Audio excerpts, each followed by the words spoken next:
Hey, baby Carlos, Felicity, Madeline, Tony, Bear. Hey. And everybody else who's watching. Love you guys. Hope you guys are having a good start to the week. The strong start on Sunday.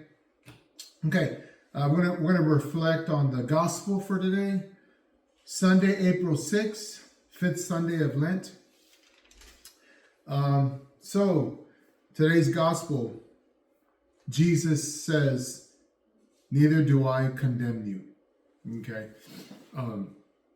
So today we begin the Passion Tide. So if you look closely, a lot of churches will have their statues covered in purple, so that we can focus on the pain and suffering of Jesus Christ and his crucifixion. Okay.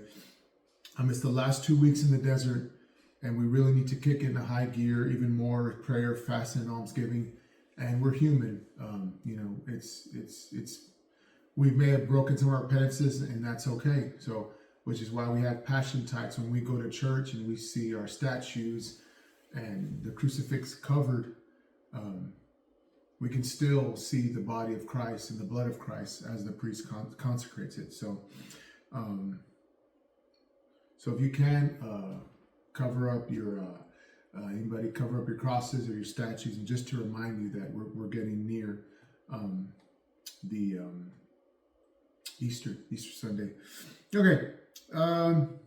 So also, as we cover our statues, it allows us to reflect what we realize our weaknesses of the world is. Okay. So if we cover our statues, it could be easier to just kind of ignore or just kind of blow off what we're this Lenten penance. Okay. Also, it can show us the darkness of the world without God.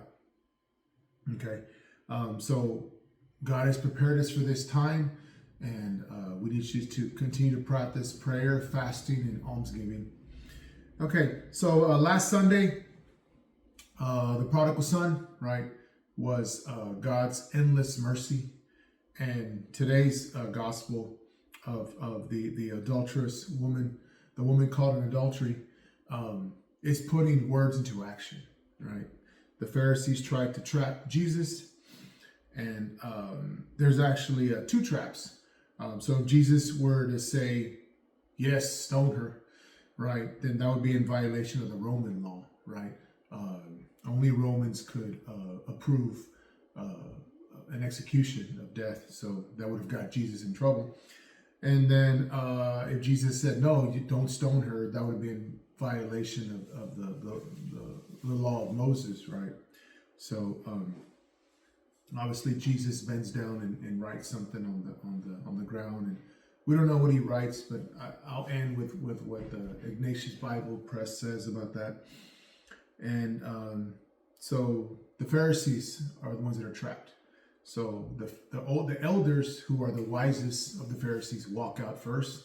And so if the bosses walk out first, you're like, okay, we're all sinners.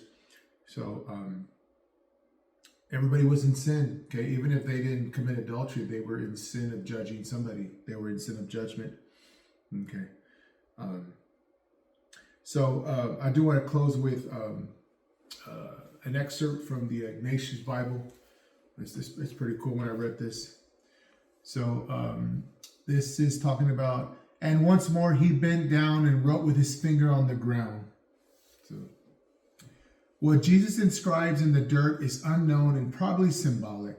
The gesture may recall Jeremiah 17:13, a warning that those who forsake the Lord shall be written in the earth, because those have rejected the fountain of the living water. The Pharisees fall into this category for rejecting Jesus, who has been identified as a source of living water. Okay. Saint Bede says, "Christ, who twice bends down to write on the ground, teaches us how to bend low in humility to examine ourselves both before and after addressing the faults of our neighbors. If his example becomes our patience, we will avoid, as he did, the extremes of being unjust and merciful towards others." Man, was good. It's good. So, yeah, awesome stuff. All right, so Passion Tide, one more week before Holy Week. Let's just continue to tighten up. Let's just dig in more, and then we can prepare ourselves for Easter Sunday. All right. And it was a little bit hard this week, but it goes on, right? So, all right.